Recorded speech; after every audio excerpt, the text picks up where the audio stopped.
Protesters continue to cripple Bangkok as pro-government red shirts take to the streets in the north. But what is Prime Minister Yingluck doing to handle the situation? If the protesters keep protesting to give the power to a group of the people, it's not fair. And are the different red shirt factions united in a single cause? และใช้กระบวนการทางประชาธิปไตยอุดมการณ์ของเราเป็นอะไรก็แค่เสรีนิยม My name is Ben Bunyai, and I'm a Thai journalist based in Bangkok. In this episode, I investigate the viewpoints of the various red shirt factions. Just how would their response to the current crisis affect the nation? แล้วถ้าเกิดออกมาจริงๆนะครับออกมาประท้วงมันเป็นไปได้ไหมว่ามันจะมีสงครามกลางเมืองเกิดขึ้นมันแน่นอนอยู่แล้วครับ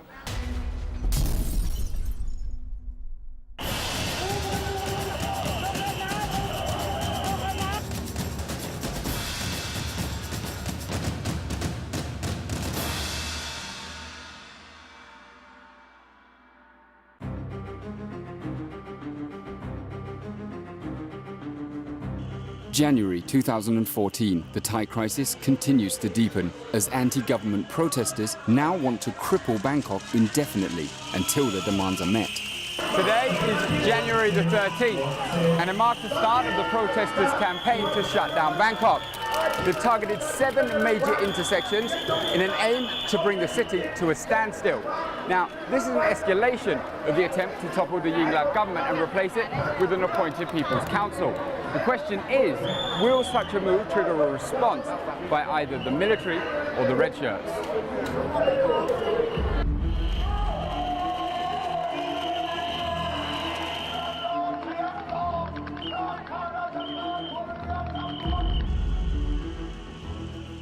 บางอย่างทุกอย่างมันอยู่ที่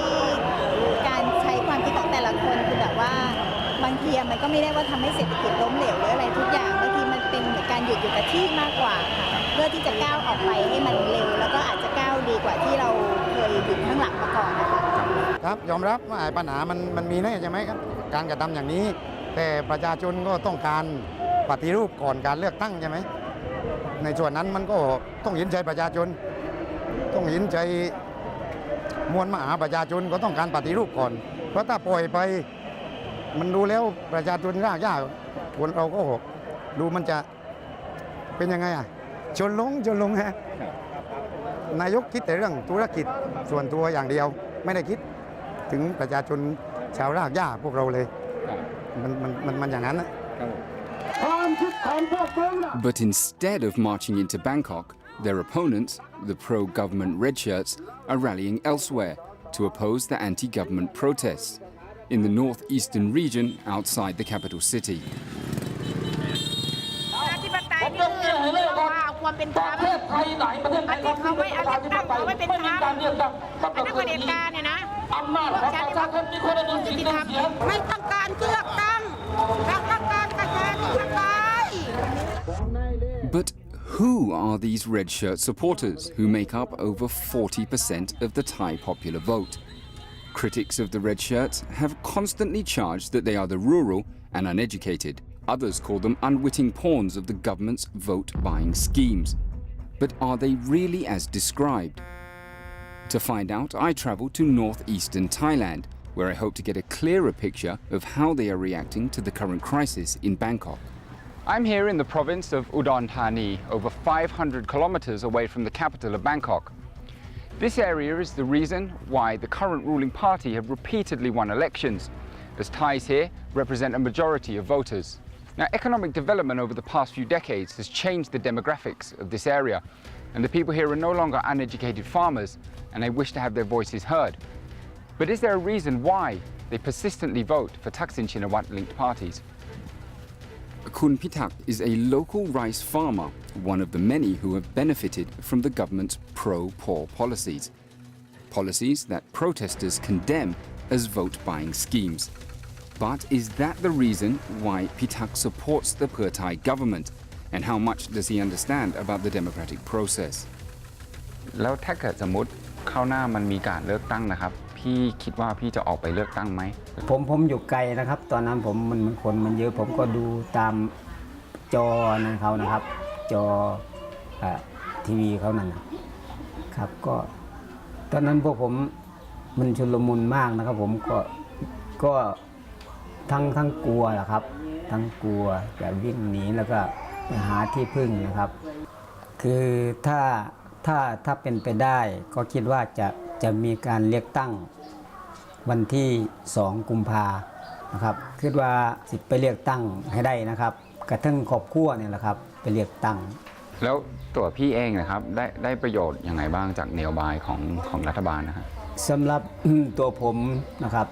ได้ประโยชน์จากนโยบายของทักษิณหรือว่ายิ่งลักษณ์นะครับรัฐบาลเฮานี่คือ1เพิ่นมีกองทุนมาให้หมู่บ้านกองทุนละ1 ล้านบาทแล้วก็กองทุนเงิน SML นี่หมู่ผมก็ได้ไปยืมนะครับ In order to capture popular vote in rural area, because Thailand we have a lot of enormous inequality between people in urban area and in rural area. So whatever party that propose populist policy, they can expect for a huge popularity vote in the rural area. Every party act the same thing. I mean, they propose the same populist policy, but different version. If the rural poor stand to gain the most under Yingluck's government, how far will they go to defend it? I meet up with Kwanchai Praipana, a controversial red shirt leader. Kwanchai leads the largest local pro-Thaksin group known as the People Who Love Udon. More recently, Kwanchai has called for a bounty to arrest Suthep Thaugsuban, the leader behind the current anti-government protest movement. Yet he has stopped short of marching into Bangkok to raise the red banner. คุณขวัญชัยครับผมสงสัยนิดนึงว่าทำไมพอมีคุณสุเทพเทือกสุบรรณกับกปปส.ออกมาประท้วง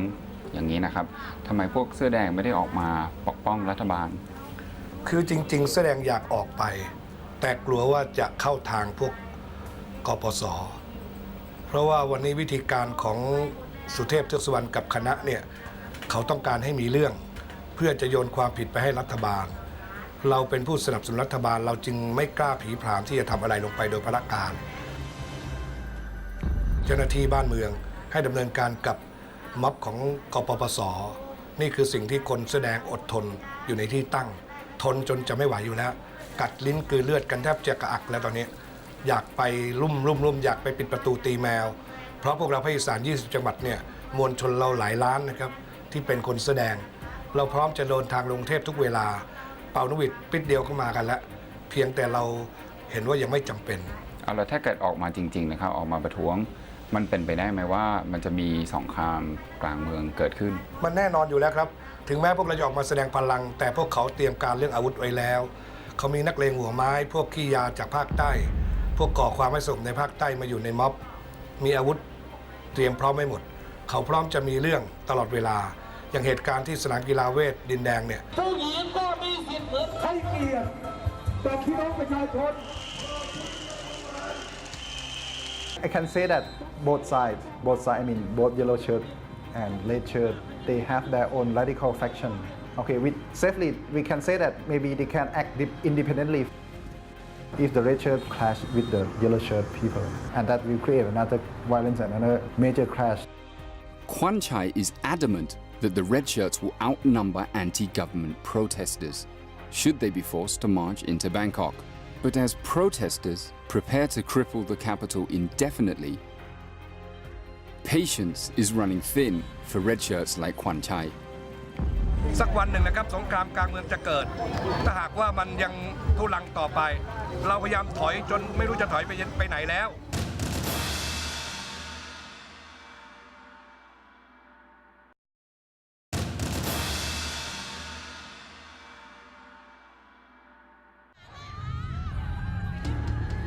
Yingluck's policy of non-confrontation has prevented an escalation of violence in Thailand's latest crisis. But her calls for new elections are now inflaming protesters who see it as a ploy to maintain the status quo.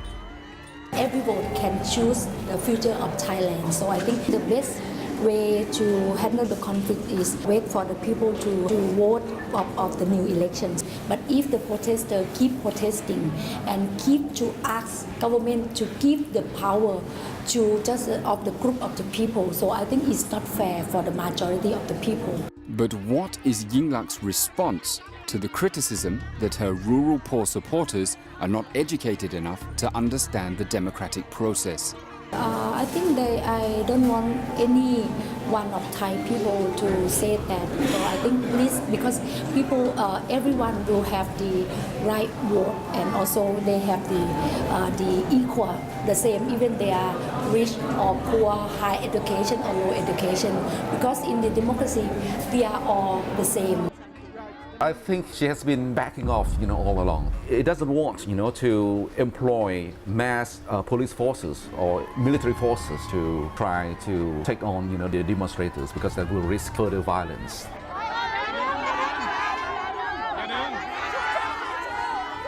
The other thing is that she needs to be very cautious, because in recent Thai political history, the side that uses violence first tends to lose. It's not clear that the army would come out in support of the government, even if she did order them to do so.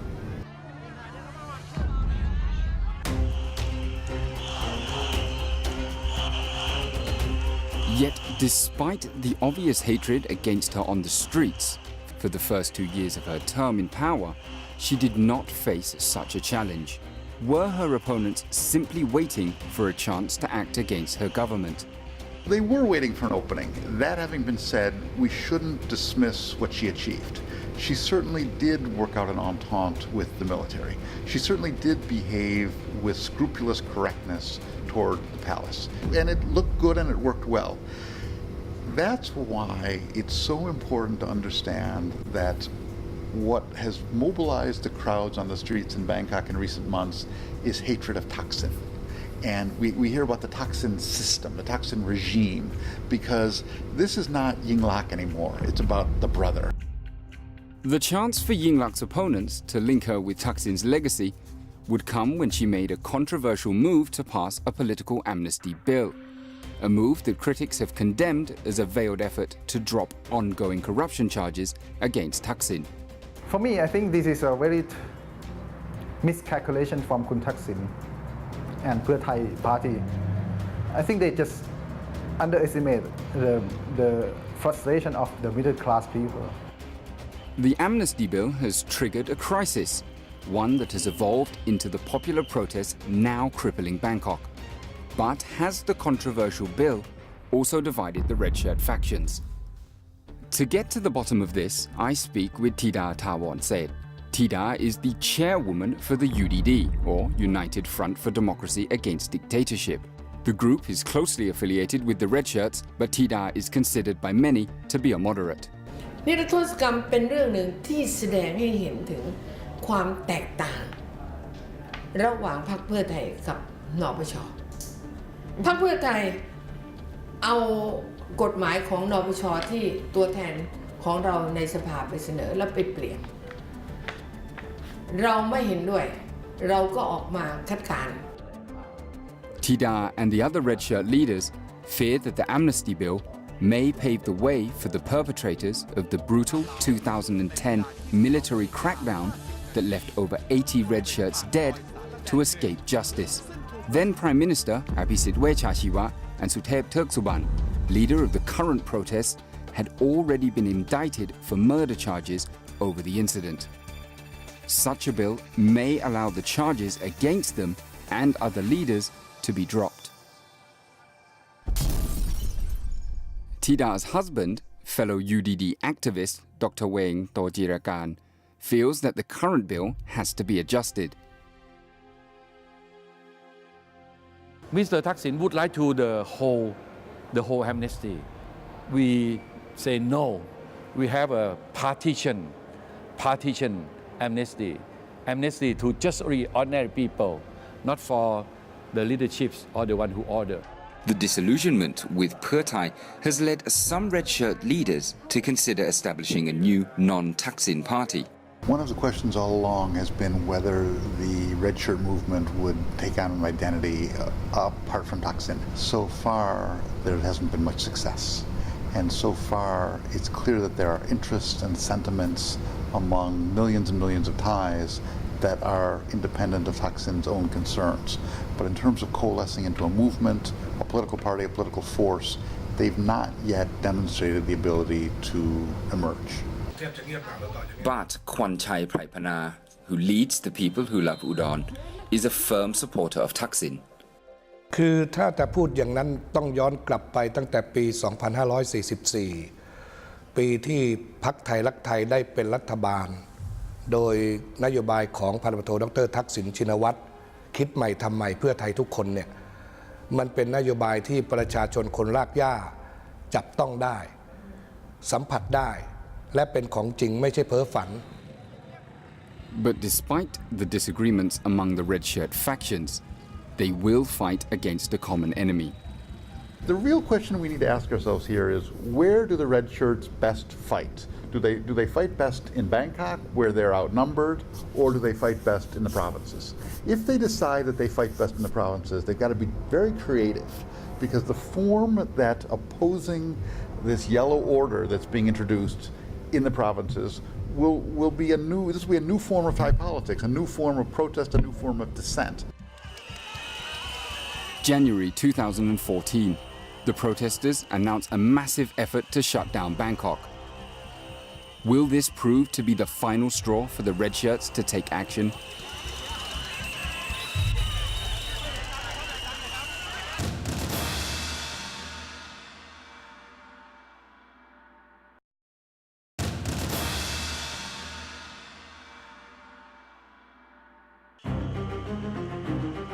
January 13, 2014. Anti-government protesters have taken control of Bangkok.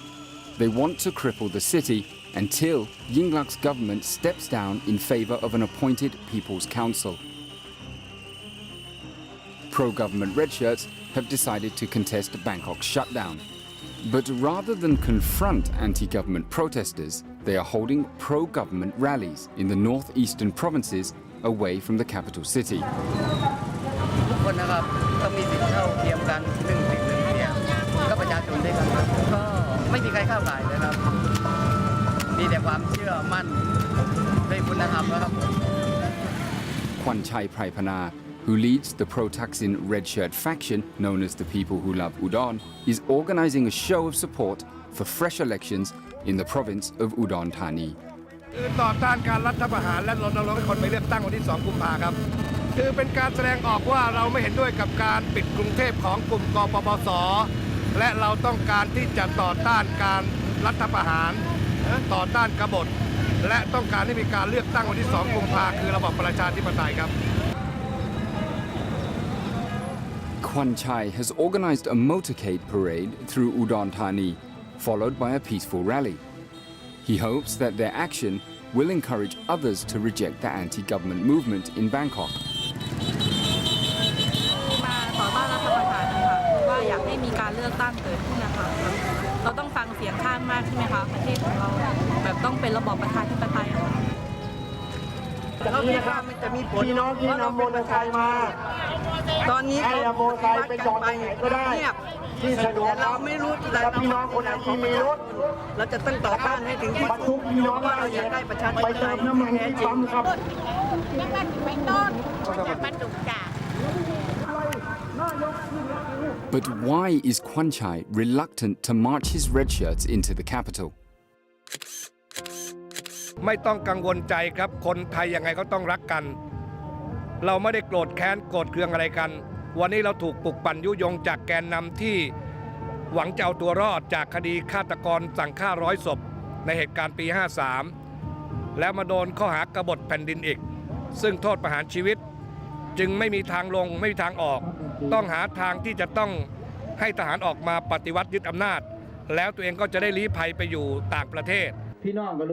We certainly see large numbers of people in up to 40 provinces on Monday. But so far, what we're seeing really counter demonstrations. What we're not seeing so far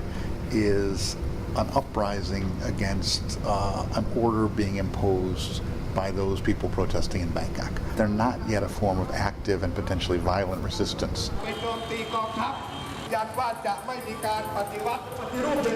The red shirts' non-confrontational approach has prevented an escalation of tensions, and the rallies, both in the northeast and in Bangkok, have remained largely peaceful. But their actions have further deepened the divide. Can Yingluck's government and the Pheu Thai party survive the current crisis? And how can they move forward? Well, we have to distinguish, Yingluck from her party. We may not see Yingluck on the scene 2, 3, 4, 5 years from now, but her willingness not to resort to violence in the past few months will always reflect well on her and on her approach. The forces behind the Pheu Thai party will remain central in Thai politics. Some sort of electoral vehicle in the form of a party or parties representing those forces will survive, and I think will dominate the Thai political order in the medium run. But even if Yingluck and the Pheu Thai party can reinvent themselves, Thailand's current political troubles show no sign of abating. In next week's episode, I investigate if there are any possible solutions to the crisis. Will the military step in if tensions escalate? Or can an answer be found through legal means within the Thai Senate and the courts?